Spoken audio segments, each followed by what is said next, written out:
National Weather Service in Amarillo has issued a severe thunderstorm warning for northwestern Carson County, Hutchinson County, south central Hansford County, northeastern Potter County, northwestern Roberts County, southeastern Moore County, until 5 p.m. Central Daylight Time. At 3:53 p.m. Central Daylight Time, a severe thunderstorm was located 5 miles east of Rich, or 6 miles southwest of Borger, moving northeast at 40 miles per hour.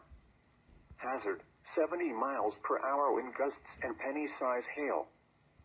Source, radar indicated. Impact, expect some tree damage. Damage is likely to mobile homes, roofs, and outbuildings.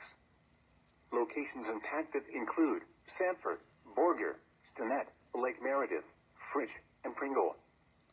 For your protection, move to an interior room on the lowest floor of a building. Repeating, a severe thunderstorm warning has been issued until 5 p.m. Central Daylight Time for the following counties in Texas: Carson, Hansford, Hutchinson, Moore, Potter, and Roberts.